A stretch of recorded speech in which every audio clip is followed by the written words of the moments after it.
वृंदावन की रज सामान्य नहीं है बंधुओं। वृंदावन भी प्रिया प्रियतम की एक सहचरी है, वृंदा देवी। हमारे रसिक जनों ने कहा कि जिनको प्रिया प्रियतम की उपासना करनी हो वो सखियों को मनाओ, पर सखियां भी इतनी जल्दी थोड़ी प्राप्त होती हैं। तो सखियों को मनाना हो तो यमुना जी को मनाओ, यमुना जी भी इतनी जल्दी प्राप्त नहीं होती, तो फिर क्या करें? बोले सखियों को, यमुना जी को, प्रिया प्रियतम को, संत वृंदों को, रसिक जनों को जो अपने ऊपर धारण करते हैं, ऐसे वृंदावन को मनाओ, ऐसे वृंदावन का भजन करो। वृंदावन सबकी सेवा में है, प्रिया प्रियतम की सेवा में भी हैं, यमुना जी की सेवा में भी हैं, सहचरियों की सेवा में भी हैं, रसिकों की सेवा में भी हैं, संतों की सेवा में भी हैं, ब्रजवासियों की सेवा में भी हैं, वृक्षवल्लरियों की सेवा में भी हैं। सबकी सेवा कौन कर रहे हैं? वृंदावन। सबकी सेवा में निपुण है। तो एकमात्र वृंदावन को यदि प्रसन्न कर लिया जाए तो सब प्रसन्न हो जाएंगे। लेकिन आजकल स्थिति क्या हो गई है? लोग बाग वृंदावन आने तो लगे हैं, पर वृंदावन के मूल रूप को नहीं जानते। और वृंदावन आना कैसे चाहिए, वृंदावन में निवास का विधान क्या है, वृंदावन में भजन कैसे बनता है, उन सब बातों को हम भूलते जा रहे हैं। श्री हित ध्रुवदास जी का नाम सुना आपने? हमारे श्री राधा वल्लभी परंपरा के महापुरुष हुए श्री हित ध्रुवदास जी।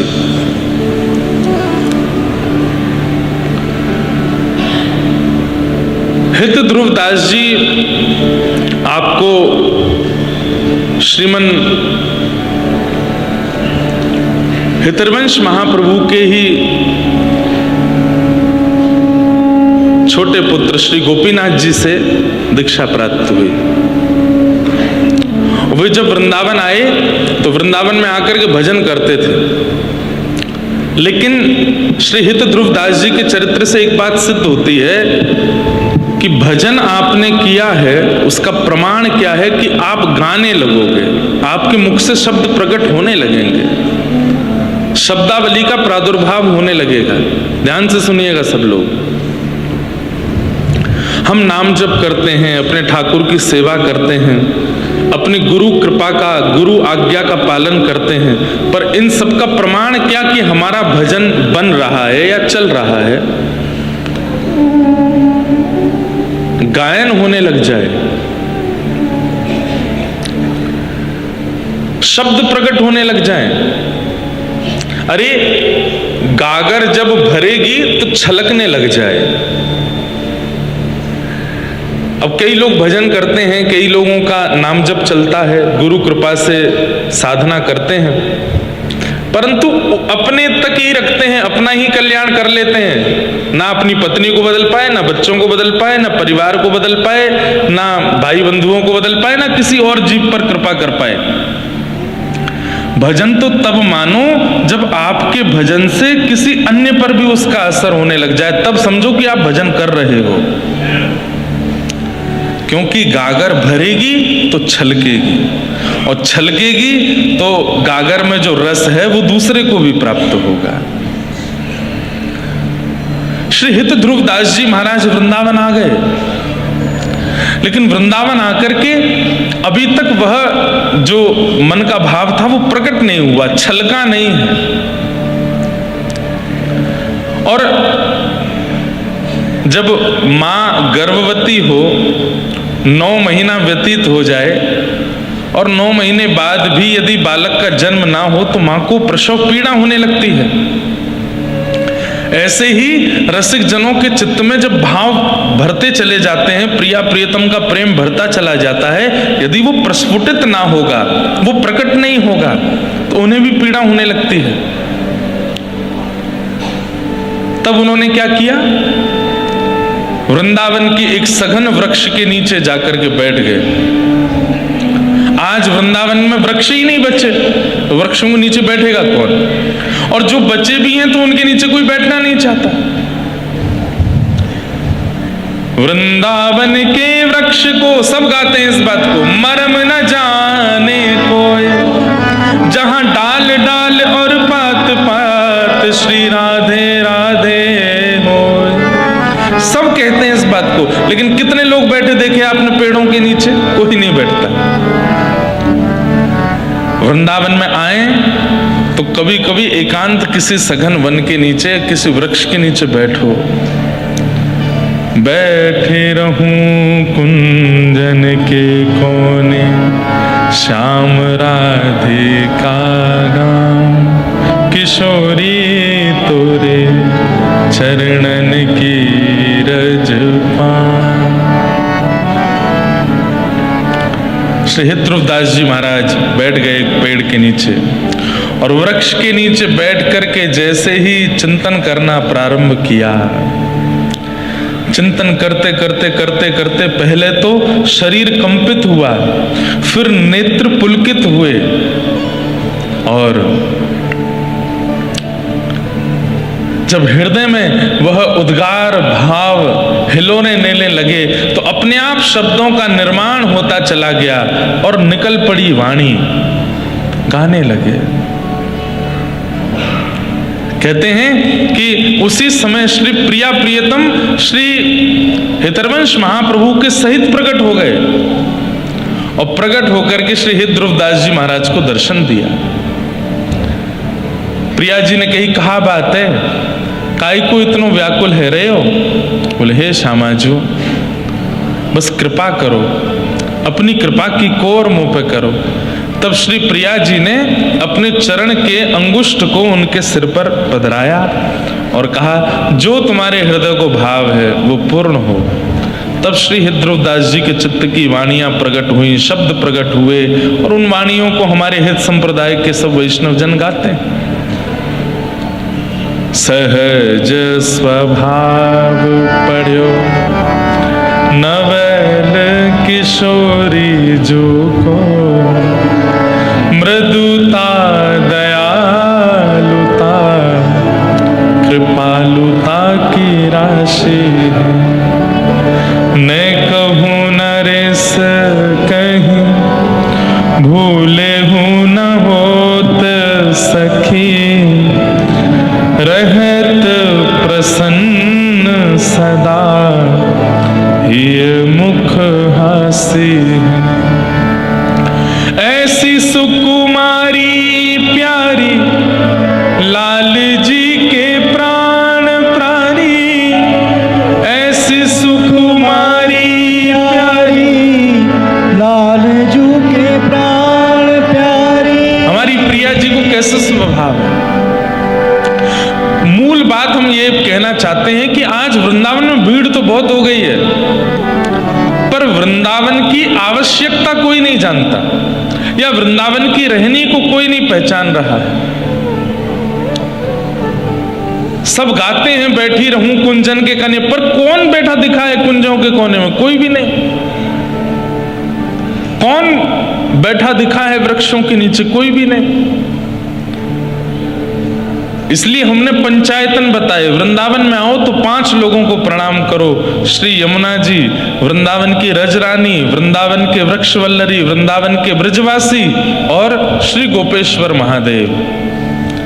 इन 5 को वंदन करो, तब ये 5 कृपा करके वृंदावन की रहनी सिखाएंगे।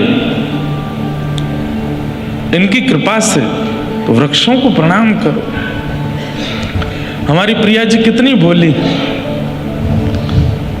जगन्नाथ भट्ट नाम के एक व्यक्ति थे, उनकी पत्नी का नाम था किशोरी। क्या नाम था? किशोरी। व्रजमंडल में रहने लगे थे तो बाहर के, किसी कारणवश उनकी पत्नी की मृत्यु हो गई। अब तो मथुरा से निकले रोते रोते, और रोते रोते रोते, हे किशोरी कहाँ हो, हे मेरी किशोरी तुम कहाँ चली गई, मैं तुम्हारे बगैर कैसे रहूंगा, हे मेरी किशोरी तुम कहाँ हो। और बस रोते रोते रोते जैसे ही घेवर वन बरसाने पहुंचे तो श्री प्रिया प्रियतम दोनों लीला कर रहे थे, और लीला करते करते अचानक से किशोरी जी रुक गई। श्याम सुंदर, ये मुझको कौन पुकार रहा है? ये मेरो नाम ले ले करके इतने आर्त भाव से कौन रो रहा है? ये इतनी पीड़ा में, इतनी वेदना में कौन रुदन कर रहा है? ठाकुर जी बोले, अरे प्रियाजू, अरे श्यामाजू, ये आपकी याद में नाय रो रो है।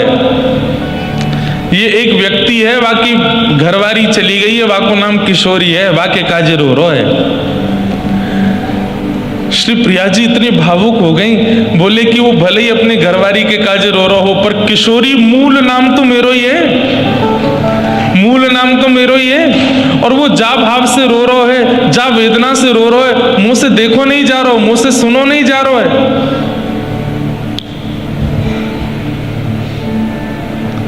किशोरी जी कह रहे हैं, याकू कृपा करनी है, याकू दर्शन देनो है।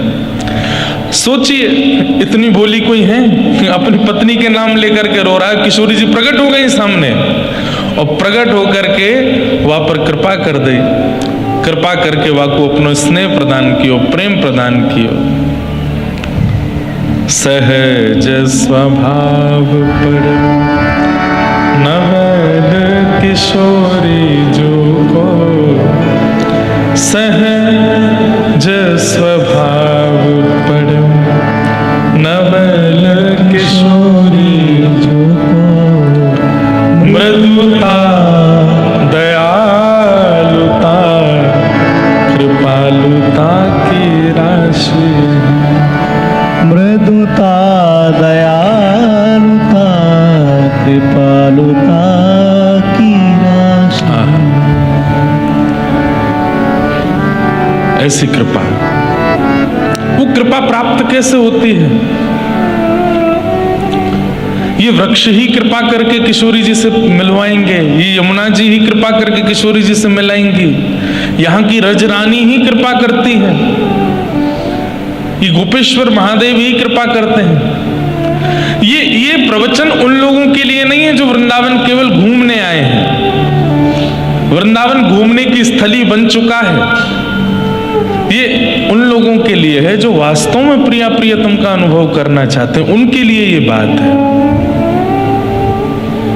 रिझाओ, मनाओ। ऐसे पुरुषोत्तम मास में हम आप सब लोग वृंदावन में विराजे, प्रयास करेंगे अपने 7 दिन के क्रम में किशोरी जी को रिझावें, मनावें, और उनकी थोड़ी कृपा की कोर हम पे हो जाए, ऐसी प्रार्थना करेंगे। आज कथा का प्रथम दिवस, महात्म्य से कथा प्रारंभ करते हैं। बीच बीच में व्रज की लीला, व्रज के भावों का स्मरण करते रहेंगे। सच्चिदानंद रूपाय विश्वोत्पत्त्यादि हेतवे तापत्रय विनाशाय श्री कृष्णाय वयं नमः। यं प्रव्रजन्तमनुपेत अपेत कृत्यं द्वैपायनो विरह कातरया जुहाव पुत्रेति तन्मयतया तर्वोऽभिनेदु तं सर्वभूत हृदयं मुनिमानतोऽस्मि।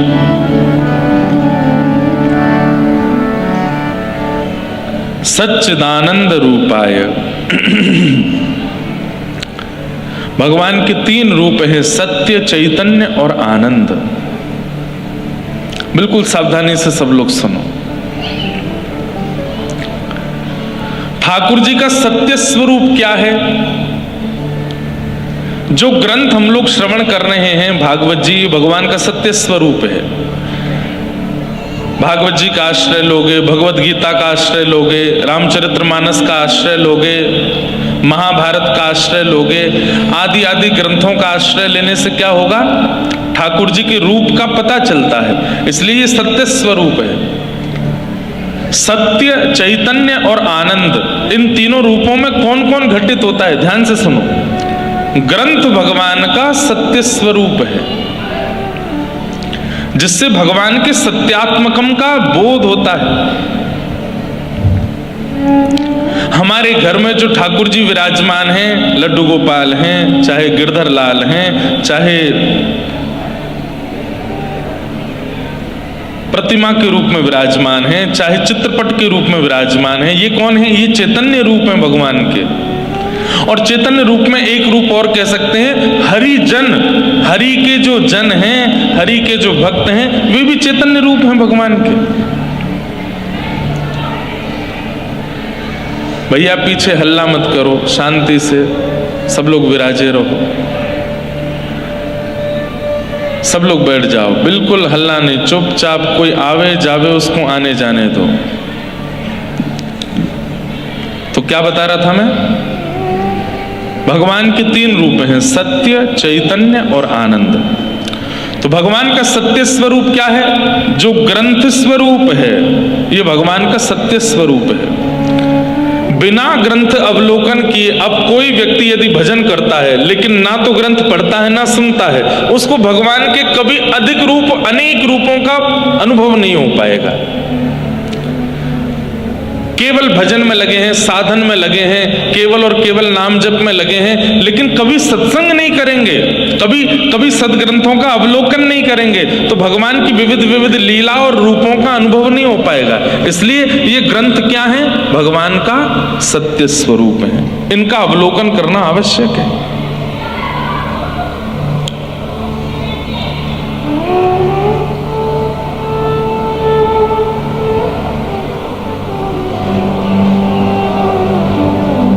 पीछे जाकर के देखो भैया क्या दिक्कत है। वो हमको दिक्कत पता है कि पहले आके आगे बैठ गए, अब वापस जा रहे हैं तो कोई जाने नहीं दे रहा है। आ रहे हैं, अभी रुको, आ रहे हैं। हमारे साथ बड़ी दिक्कत है, क्या करें? कितना बड़ा पंडाल या कितनी बड़ी जगह पर कथा करें जहां सब आ जाएं। आगरा में कथा करी, वहां पर इतनी भीड़, यहां हुई, यहां पे भी ऐसा। अब सबको बैठाने की व्यवस्था कैसे बने? आएंगे तो सब लोग। अभी तो परसों से लाल जी के उत्सव हो रहे हैं, हमको तो उसका डर और लग रहा है, वहां क्या होगा। हमने बढ़िया व्यवस्था हमने सोच रखी है कि हम वहां बैठने की व्यवस्था नहीं रखेंगे, बैरिकेडिंग कराएंगे, दर्शन करो निकलते चलो। जैसे मंदिरों में रहता है ना, आओ दर्शन करो जाओ। वहां बैठने की कोई व्यवस्था नहीं रखेंगे, नीचे उतरो दर्शन करते हुए जाओ। लाल जी के उत्सव चलते रहेंगे तो ही व्यवस्था बन पाएगी, नहीं तो बैठवाने की कर दी तो हमारा हॉल तो इससे भी आधा है, वहां क्या होगा। इसलिए कथा में श्रोताओं को भी विचार करना चाहिए कि हमारा उपद्रव महाराज जी को परेशान नहीं करे, अन्य श्रोताओं को परेशान नहीं करे, नहीं तो हम पूतना बन जाएंगे। कौन बन जाएंगे? पूतना ने क्या किया था? उत्सव में आके उपद्रव ही तो किया था। लाल जी का जन्मोत्सव चल रहा था, उसमें आकर के हल्ला करने लगे, उपद्रव करने लगे। तो इसलिए जो बैठ गए हैं अब वो जाए नहीं, और जो जा रहे हैं उनको तुरंत जाने दो, बाकी सब लोग बैठे रहो। तो भगवान का सत्य स्वरूप क्या है? सारे ग्रंथ ये भगवान के सत्य स्वरूप है। भगवान का चैतन्य रूप क्या है? जितने भी हरिजन हैं, चाहे वो संत हैं, चाहे वो भक्त हैं, चाहे वो वैष्णव हैं, जिसके भी माथे पर तिलक विराजमान है, कंठ में कंठी विराजमान है, धाम निवासी हैं, गुरु आश्रय में रहते हैं, ऐसे हरिजन कौन है? ये भगवान के चैतन्य रूप हैं। उनको भी हरि रूप ही मानना चाहिए।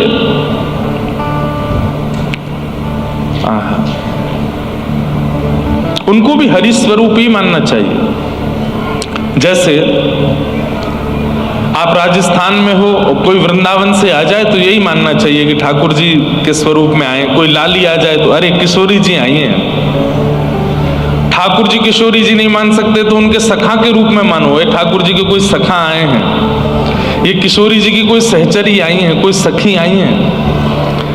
अब आप लोग नाथद्वारा से आए हैं तो नाथद्वारा के भाव से हमारे लिए तो यही है कि या तो अष्ट सखाओं के रूप में आए हैं, या फिर हमारे श्री जी बाबा जिसके चित्त में अनन्य प्रेम है उसके रूप में श्री जी बाबा ही आए हैं, नवनीत प्रियालाल जी ही आए हैं, वृंदावन आए हैं। इसलिए हमने आते ही सबसे पहले स्वागत किया कि आप सबका स्वागत है। क्यों? आप सब उस धाम से आए हैं, तो धाम के जो धामी ठाकुर हैं वो धामियों के चित्त में बैठ के आते हैं। तो ये भगवान का चैतन्य रूप है। चैतन्य किसको कहते हैं? जो जड़ नहीं है, चलते फिरते उठते बैठते स्वरूप को चैतन्य कहते हैं।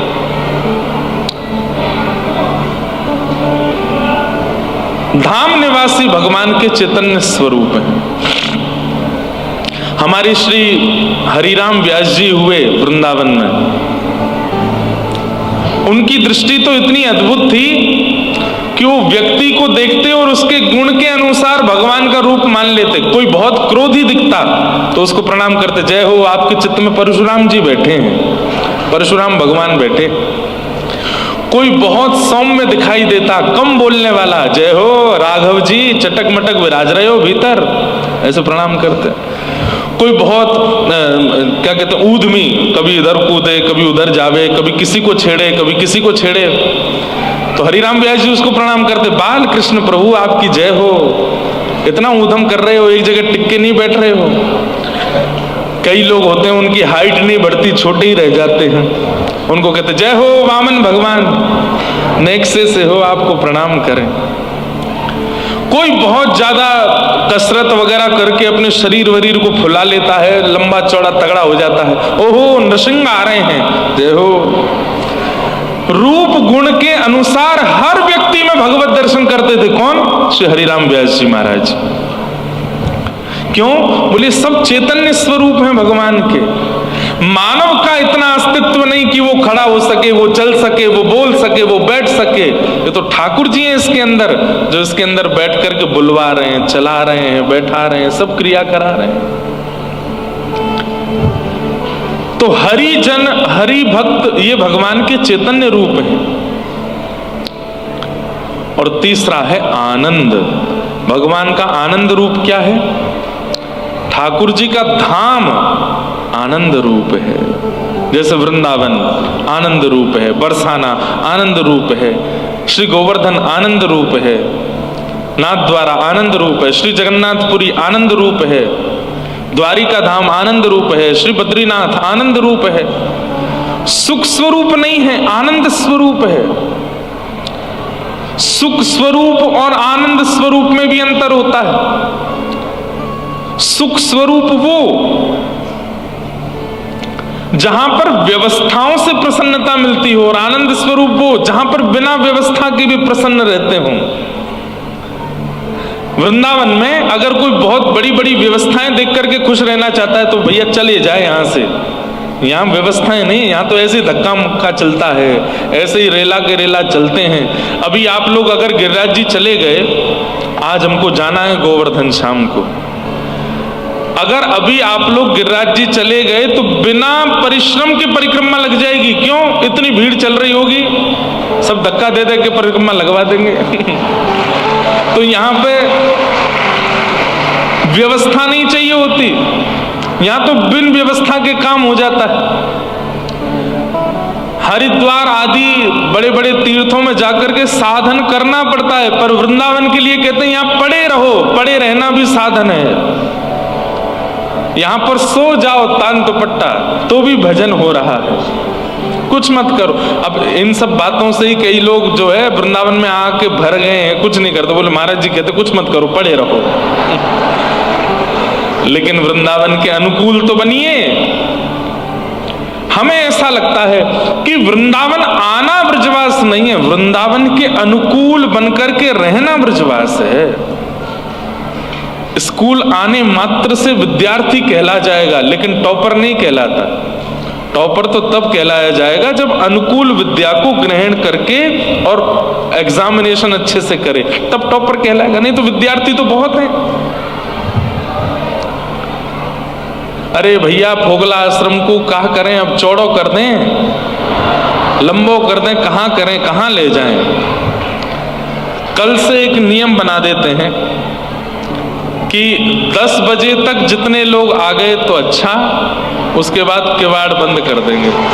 अब सुनो,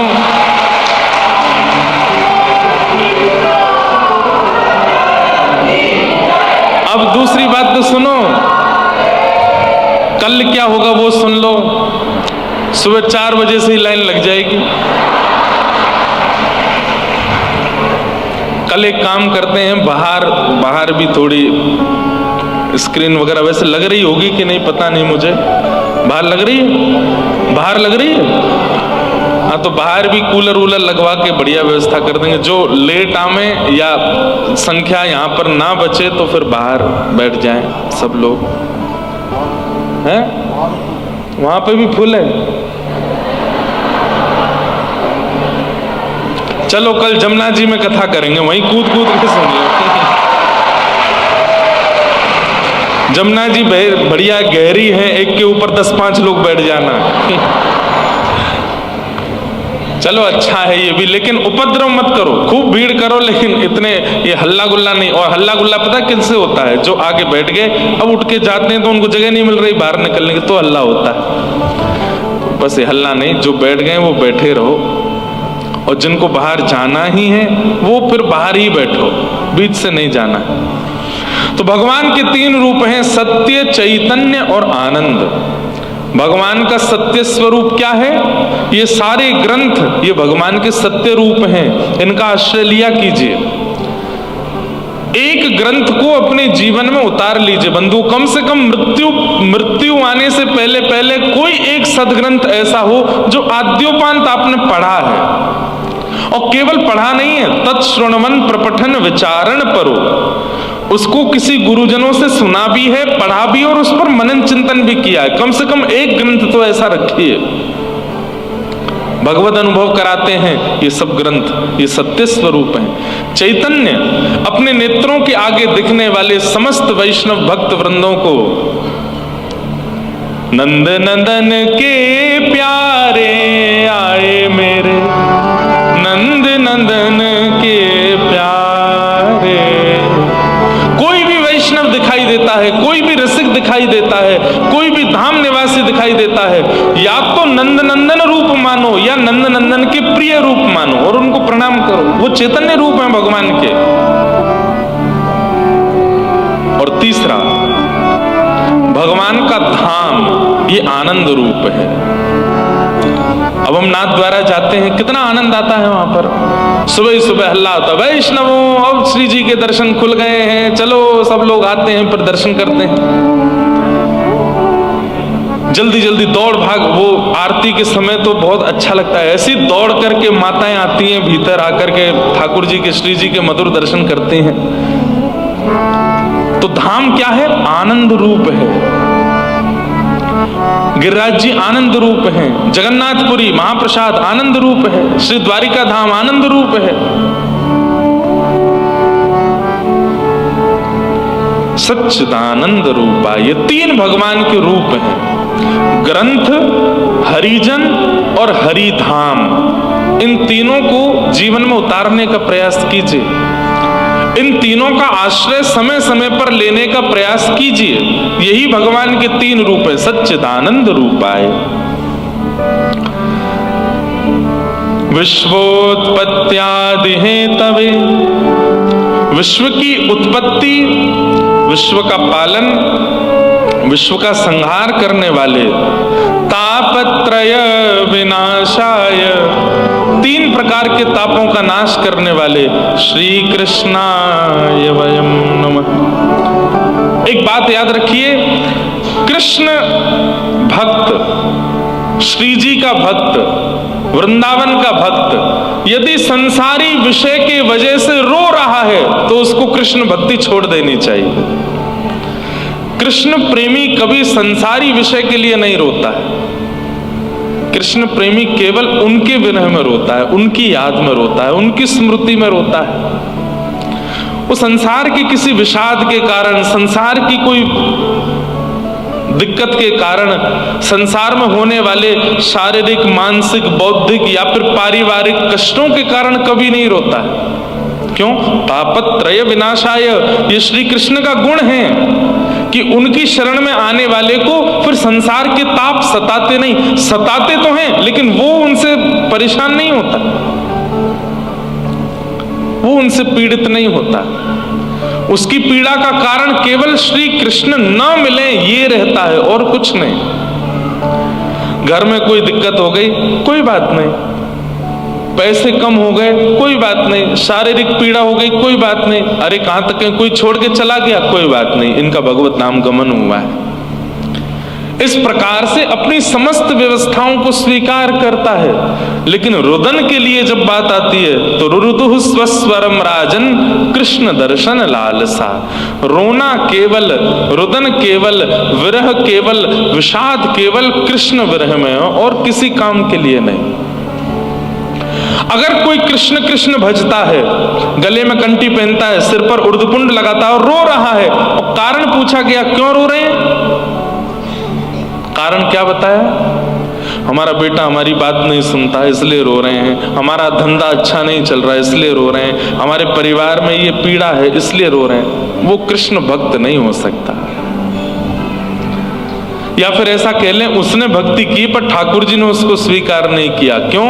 क्योंकि ठाकुर जी का गुण है तापत्रय विनाशाय, वो संसार के तापों को नाश करते हैं। तापों का नाश करने का मतलब क्या है, ताप तो जीवन में आएगा लेकिन आप विचलित नहीं होंगे। मैं तो गोविंद रा गुण गासूं, राणा जी रूठे तो मने खाए करसूं।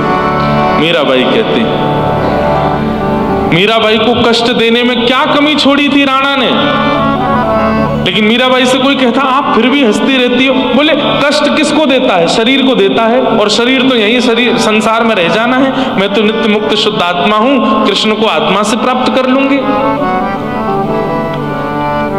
चरणामृत नेम हमारा, चरणामृत नेम हमारा, मैं तो नित उठ दर्शन पासूं, मैं तो नित उठ दर्शन पासूं, मैं तो गोविंद रा गुण गासूं,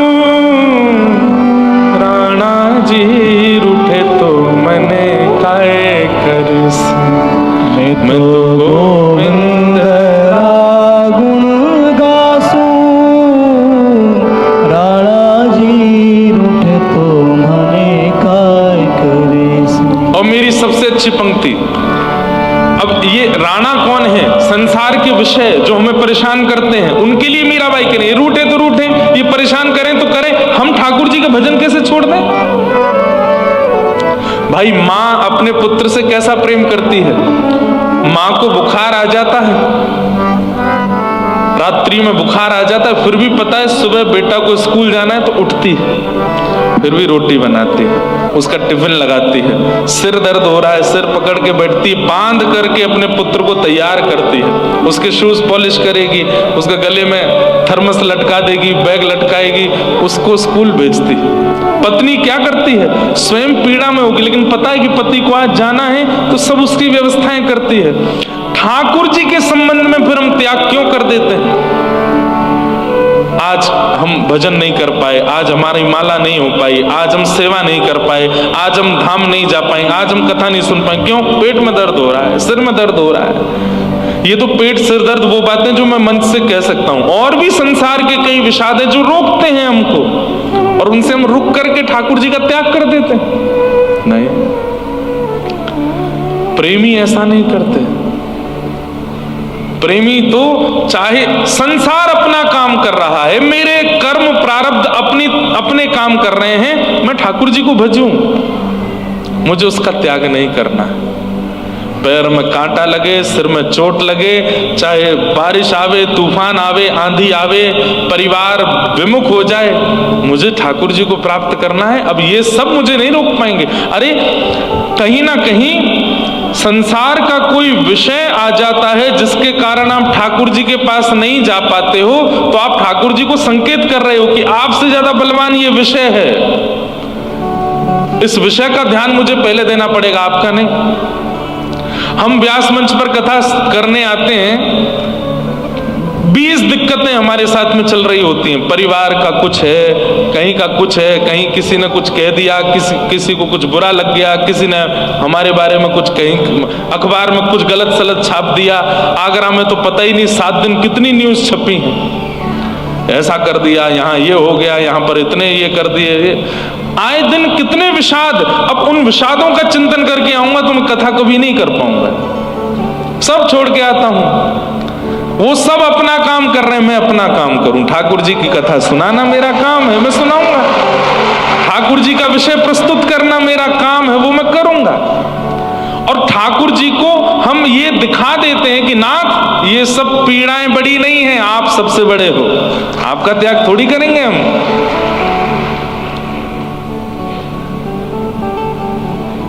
मीराबाई यही तो करते हैं।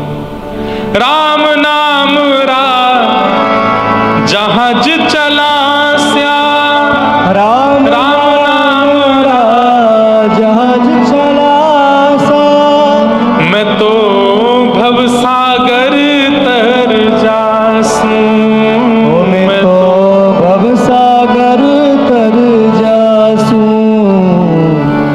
मीरा के प्रभु गिरधर नागर, मीरा के प्रभु गिरधर नागर, मीरा के प्रभु गिरधर नागर, मीरा के प्रभु गिरधर नागर, मैं तो निरख परख गुण गासूं, मैं तो निरख परख गुण गासूं।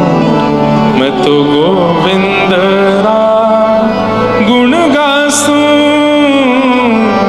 राणा जी रूठे तो मने काय करसी, मैं तो गोविंद गुण गासूं।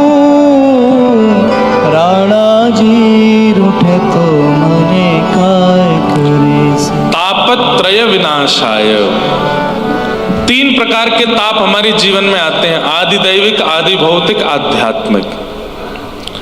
आदि दैविक ताप क्या है?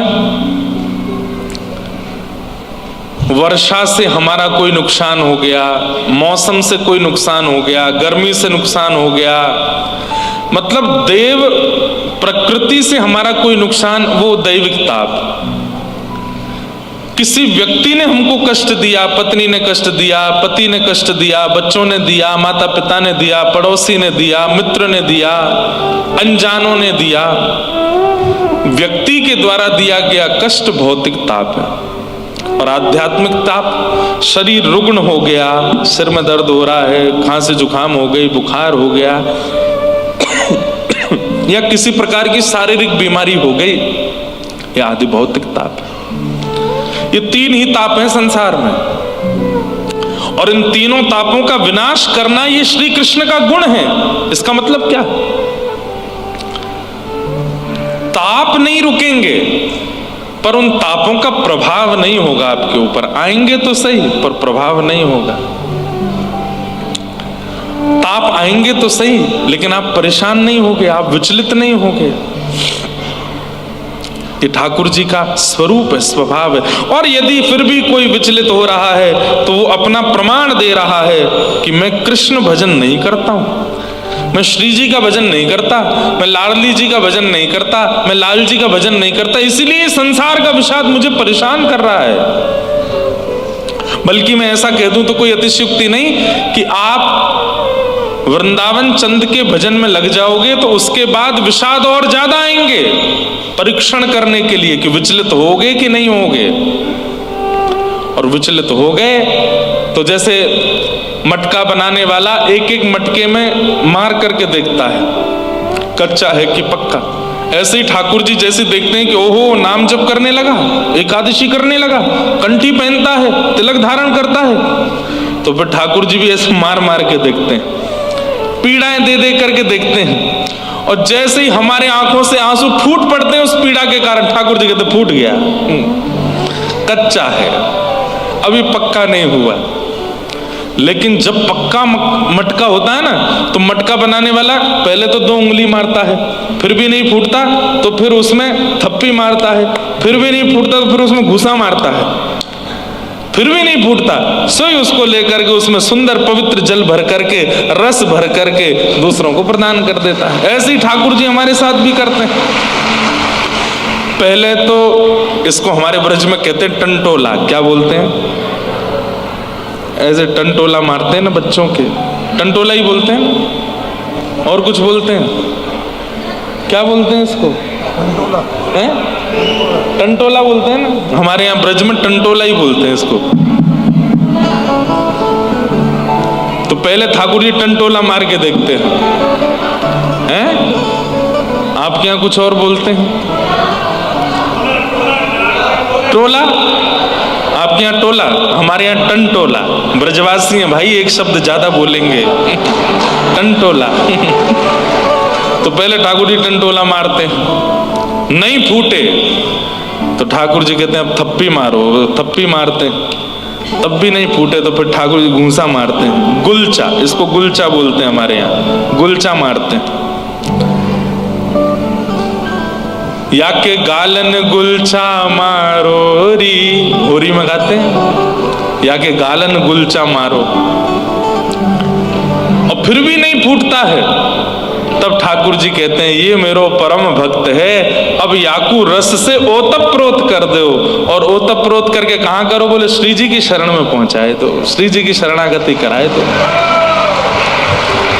इसलिए भैया विषाद आवे, पीड़ाएं आवे, दिक्कतें आवे, चाहे जैसी, हम आपसे बहुत स्पष्ट रूप से कह रहे हैं, 29 वर्ष की अवस्था में हमने बहुत कुछ देख लिया। शारीरिक पीड़ा भी देख ली, मानसिक भी देख ली, व्यवहारिक भी देख ली, सब कुछ, और अभी देखते ही जा रहे हैं।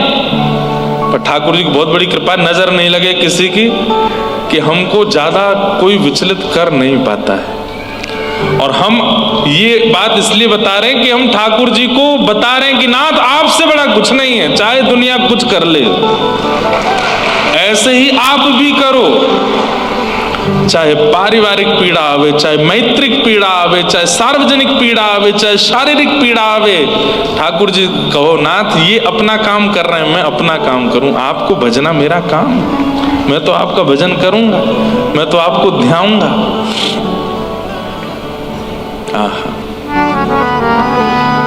तापत्रय विनाशाय श्री कृष्णाय वयं नुमः। श्री कृष्णाय, अब देखो कितनी सामान्य सी बात है कि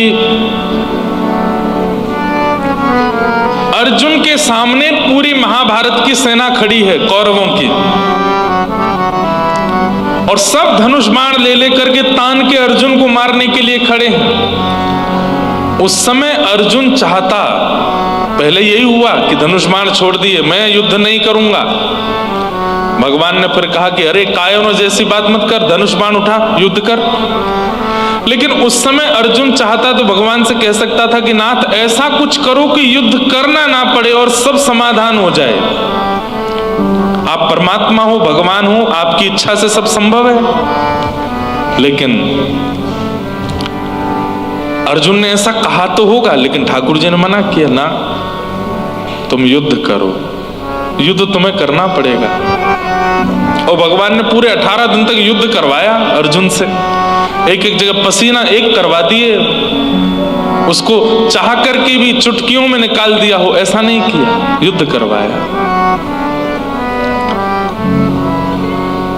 ऐसे ही विषादों से भागिए मत, युद्ध कीजिए, लेकिन ठाकुर जी का आश्रय मत छोड़िए, क्योंकि विषाद बड़े नहीं है, ठाकुर जी ज्यादा बड़े, ठाकुर जी ज्यादा श्रेष्ठ है। एक समर्पण का एक छोटा सा उदाहरण सुनिए। आपने हमको एक पटका पहनाया, अब ये पटका आपने हमको पहनाया, अब इस पटके को मैं ऐसे पहनूं, आपने मुझे पहना दिया, अब इस पटके को मैं ऐसे पहनूं या ऐसे पहनूं या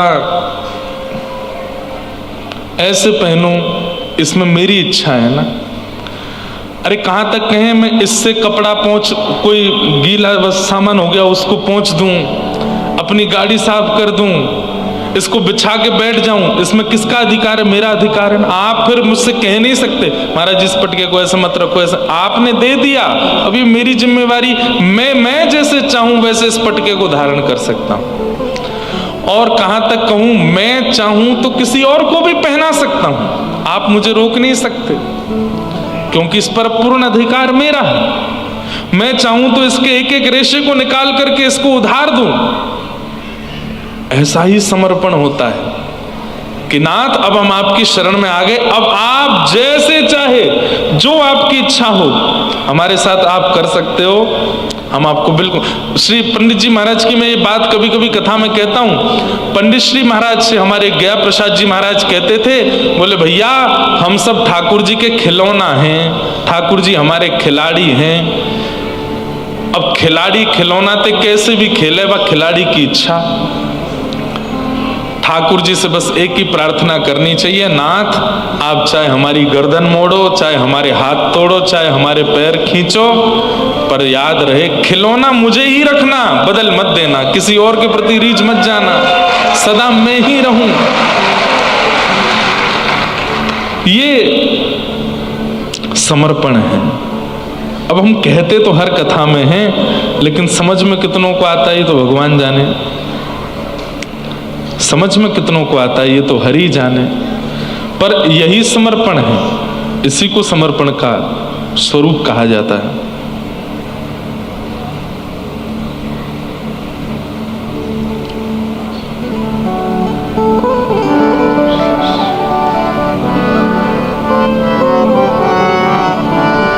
श्री चैतन्य महाप्रभु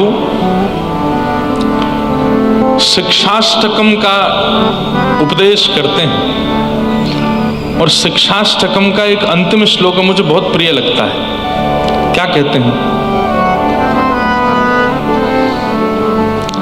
आश्लिष्य वा पादरतां पिनष्टुमां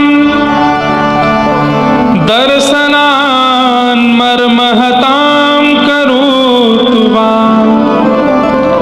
यथा तथा विदधातु लंपटो मत प्राणनाथस्तु स एव नापर। क्या कह रहे हैं महाप्रभु जी कि हे नाथ, आप चाहो तो मुझे अपने चरणों के नीचे मुझे कुचल दीजिए।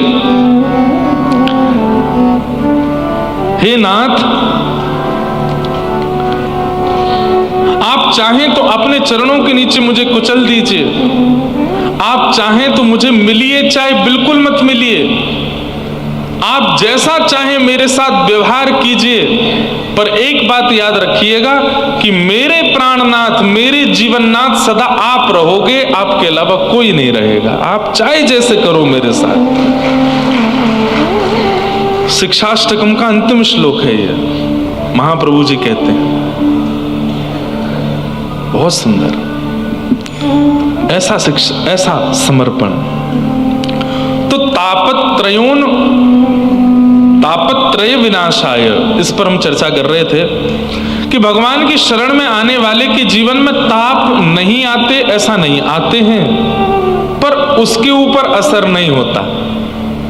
और मैं कथाओं में कहा करता हूं कि कथा तो एनेस्थीसिया का इंजेक्शन है, एक बार लग जावे तो शरीर सुन्न है जावे, फिर चाहे जो हो जाए। अरे सुन्न व्यक्ति को काट भी दिया जाए तो उसको दर्द नहीं होता। भक्ति एनेस्थीसिया का इंजेक्शन सुन्न कर देती है, फिर चाहे जो हो जाए आपके साथ, आप उससे विचलित नहीं होते, आप उससे प्रभावित नहीं होते। भज गोविंदम भज गोविंदम गोविंदम भज, आप सदा ठाकुर जी में ही लगे रहते।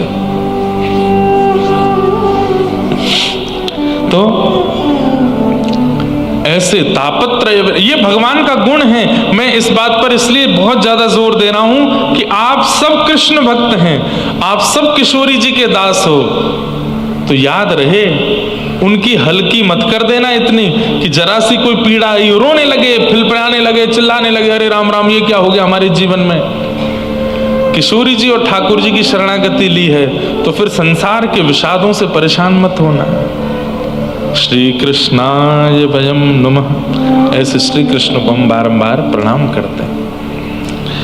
भागवत जी के महात्म्य की कथा आज सुननी है।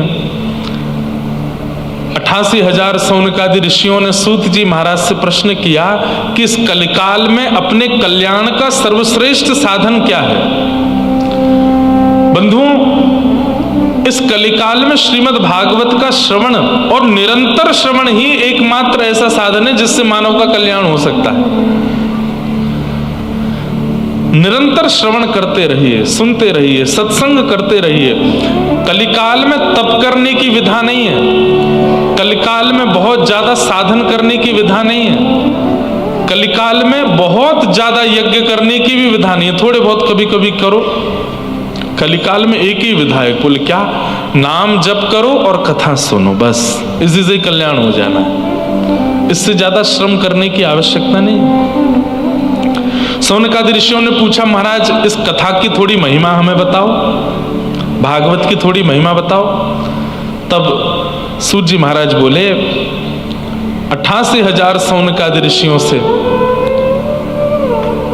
एक बार की बात है, नारद जी महाराज भ्रमण करते हुए बद्रीनाथ पहुंचे और बद्रीनाथ में उनको भगवान के प्रथम अवतार का दर्शन हुआ, सनक सनंदन सनातन सनत कुमार।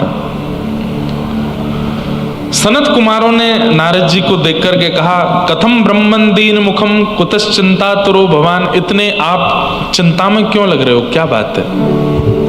भागवत जी का महात्म्य सुन रहे हैं हम। तब नारद जी महाराज कहते हैं, भगवान मैं पूरी पृथ्वी पर भ्रमण करके आया, लेकिन मुझे पृथ्वी पर संतुष्टि नहीं हुई। जितनी मैंने प्रशंसा पृथ्वी की सुनी थी उससे उल्टा है सब यहां पर। क्या देखा आपने? बोले, सत्यम नास्ति तपः शौचम दया दानम न विद्यते, उदर भरिणो जीवा बरा का कूट भाषिण, मंदाह सुमंद मतयो मंद भाग्या युपद्रुता, पाखंड निरताः संतो विरक्ताः सपरिग्रह, तरुणी प्रभुता गेहे शालको बुद्धिदायक, कन्या विक्रयणो लोभात, दंपति नाम च कलकनम, आश्रमा यवनै रुद्धा तीर्थानि सरितस्तथा, देवतायातना नेत्र दृष्टैर्नष्टानि भूरिश, न योगी नैव सिद्धो वा न ज्ञानी सत्क्रियो नरः, कली दावान लेनाद्य साधनम भस्मताम गतः, अट्टशूला जनपदा शिवशूला द्विजातय, कामिनः केशशूलिन्य संभवन्ति कलाविह। बहुत कुछ बताया यहाँ पर। अब आप सोचिए, लगभग 5,000 साल पुरानी घटना है जो हम सुन रहे हैं। 5,000 साल पहले नारद जी ने जो कहा वो आज भी आपको दिखेगा। क्या कह रहे हैं? सत्यम नास्ति। लोग सत्य नहीं बोलते कलयुग में, झूठ बोलते हैं, बात बात पर झूठ बोलते हैं। सत्यम नास्ति। और एक बात सुनिए, संसारी झूठ बोलिए कोई बात नहीं, लोग आजकल भक्ति में झूठ बोलने लग गए हैं। हम इतना भजन करते हैं, इतने बजे उठ जाते हैं, इतना नाम जप करते हैं, हमें ठाकुर जी सपने में बुलाते हैं। हमसे ठाकुर जी ने सपने में ब्याह कर लिया है। क्या क्या लोग बोलते हैं। हमारे पास तो बहुत सारे पत्र आते हैं। ऐसे झूठ नहीं बोलना चाहिए। आप कहोगे महाराज जी झूठ नहीं है, सत्य है। ठाकुर जी यदि स्वप्न में कुछ आज्ञा करेंगे भी ना तो किसी को बताने लायक नहीं रहोगे आप। भगवद अनुभव उसी को मानो जो आप किसी से कह ना सको, और जो कह दिया हो तो वो भगवद अनुभव नहीं था। शब्द ही नहीं होंगे बताने को। मीराबाई कहती हैं, पतियां मैं कैसे लिखूं, लिखी ही न जाए। मीराबाई से बड़े तो नहीं है हम लोग। पतियां मैं कैसे लिखी, देखो सब लोग सार्वजनिक रूप से सुन लीजिए। आप लोग मुझसे मिलकर के अगर कहोगे महाराज जी हमको ऐसा अनुभव होता है, हमको ऐसा स्वप्न दिखता है, वहां मैं आपकी सुनूंगा, लेकिन यहां मैं कह सकता हूं यदि अनुभव किसी को बता पा रहे हो तो वो अनुभव श्रेष्ठ नहीं था। अनुभव बता ही नहीं पाओगे, स्वप्न किसी से कह ही नहीं पाओगे। पत्तियां मैं कैसे लिखूं, लिखी ही न जाए।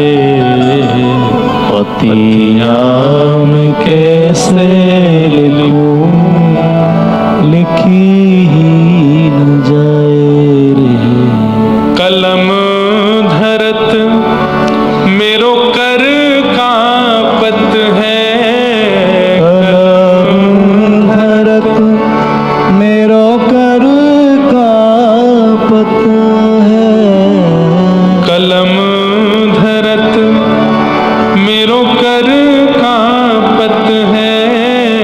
कलम धरत मेरो कर कांपत है।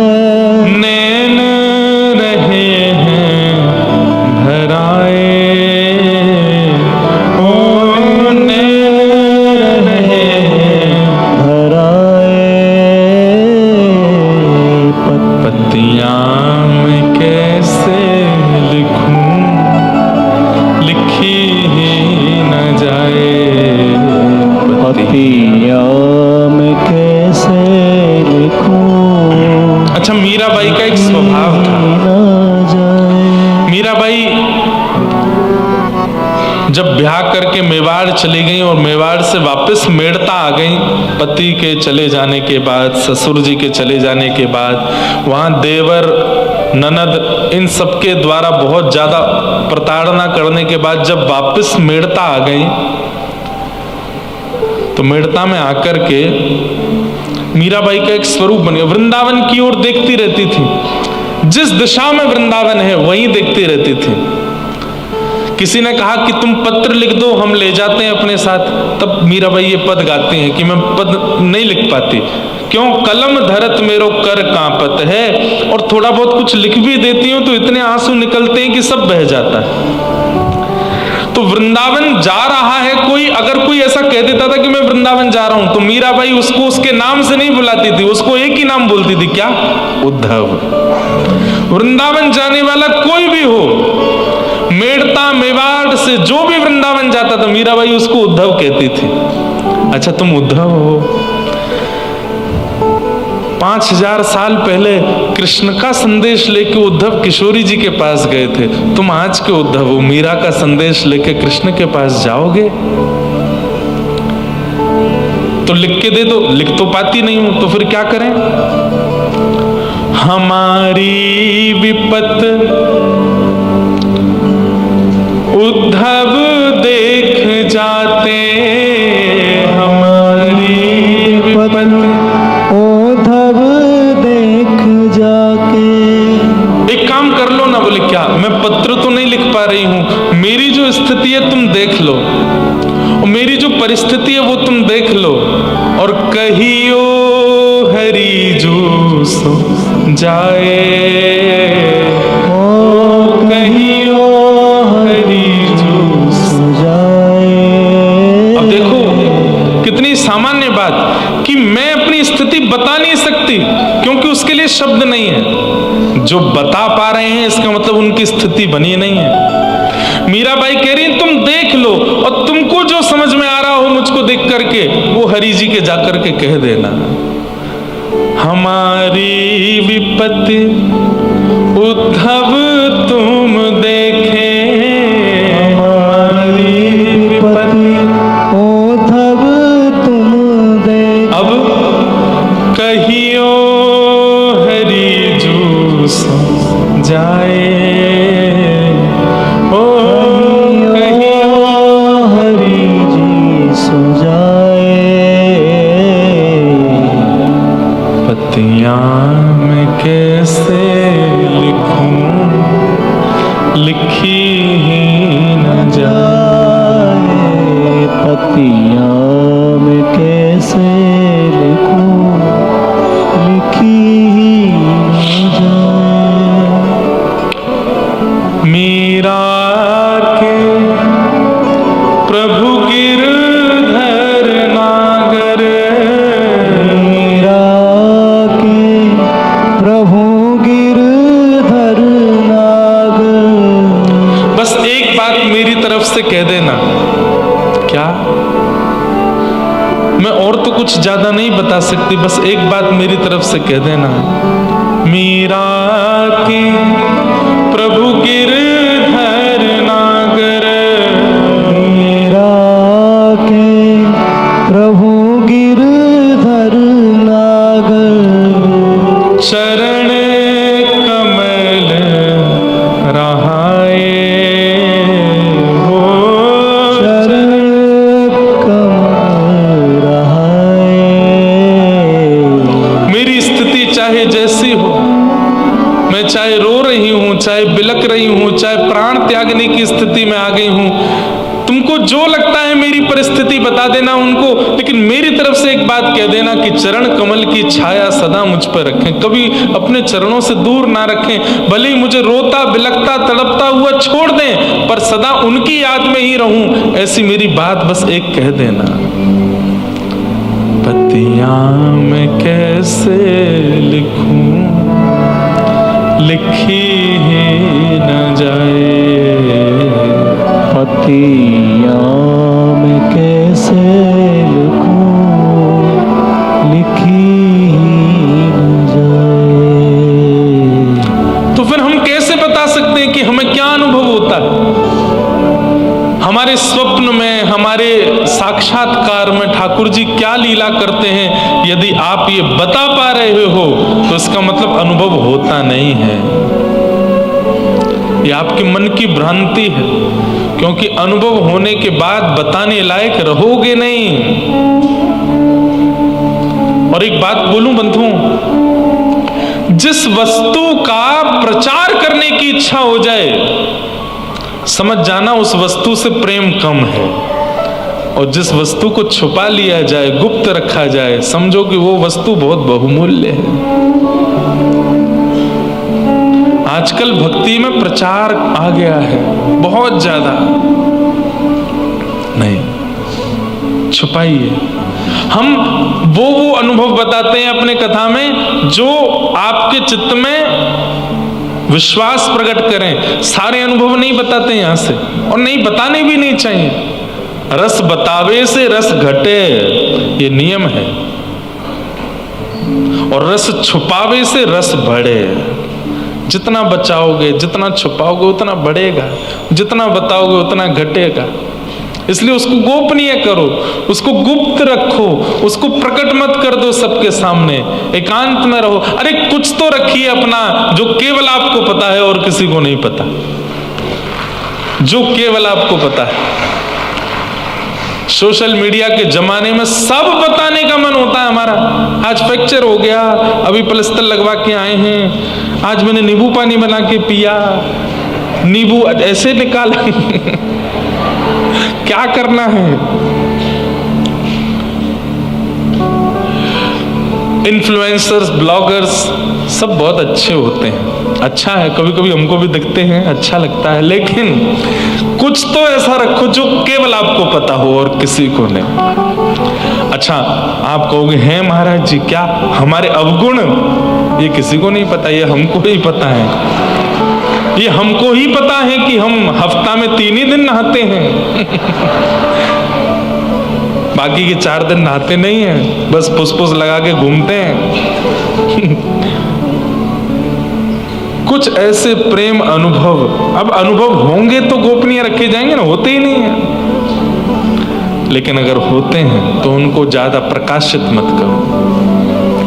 श्री सूरदास जी महाराज, श्री कुम्भनदास जी महाराज, भक्तिमती मीराबाई, सक्कूबाई, जनाबाई, तुकाराम, नामदेव, इनके वो अनुभव हमको पता है जो किसी ने देख लिए हो या इन्होंने थोड़े बहुत। इसके अलावा भी कई अनुभव हुए होंगे जो इन्होंने कभी बताए नहीं। सोचो, जो अनुभव बताए हैं वो इतने अद्भुत हैं, तो जो अनुभव इन्होंने बताए नहीं वो कैसे रहे होंगे?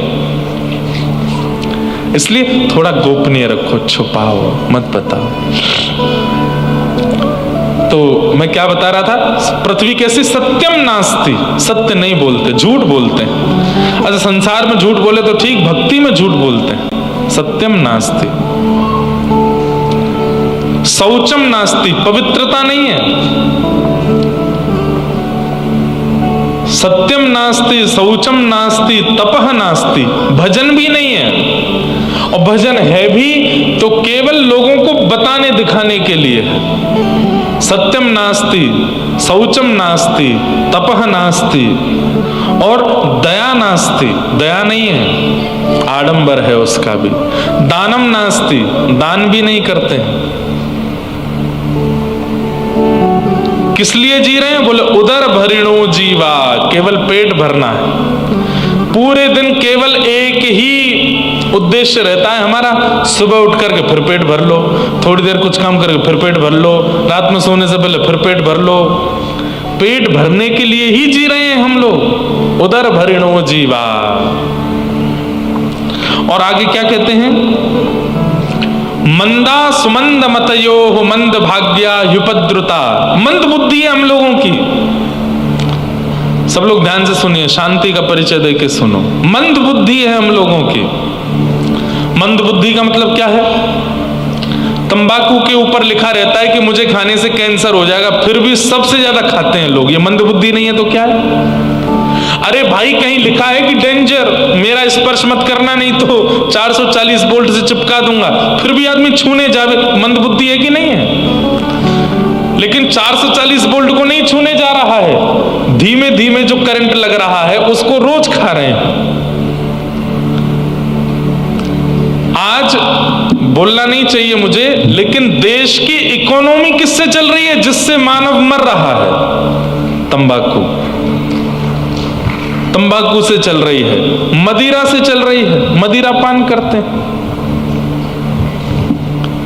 उस पर स्पष्ट, अब मदिरा पीने वाला व्यक्ति 4 लोगों के बीच में आ जाए तो 4 लोग कहां से आ गया? जब पता है कि 4 भी हीन करने वाले तब भी पीता है उसको। ये मंद बुद्धि नहीं है तो क्या है? ये मंद बुद्धि है। तो कलयुग के लोग कैसे हैं? बोले मंद मुक्ति, मंद, मंदा सुमंद मतयो, मंद भाग्या। बोले अपना भाग्य भी मंद कर देते हैं, सब नष्ट कर ले रहे हैं। और क्या करें? बोले पाखंड निरताः संतो विरक्ताः सपरिग्रह। बोले जितने भी संत जन हैं लगभग सब पाखंड का आश्रय लेकर के चल रहे हैं।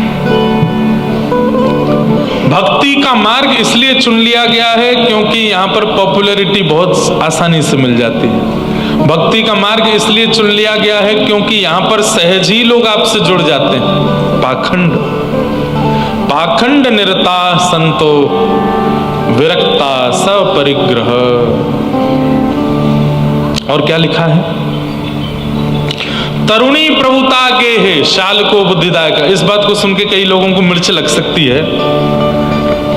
बोले घर में माताजी हैं पर उनकी नहीं चलती। किनकी चलती है? गृहिणी की चलती है, पत्नी की चलती है। तरुणी प्रभुता गे है। घर की प्रभुता कौन किसके हाथ में रहती है? बोले बूढ़ी बड़ी माताजी हैं, वो नहीं, अभी अभी जो बहू आई है उसकी चलेगी। तरुणी प्रभुता गे है। और अगली बात तो बड़ी विचित्र है, शाल को बुद्धिदायक। अपने भैया कुछ कह रहे हैं वो नहीं सुनना है, पर पत्नी के भैया कुछ कहते हैं, अरे तुम्हारी बातें सलाखों पर।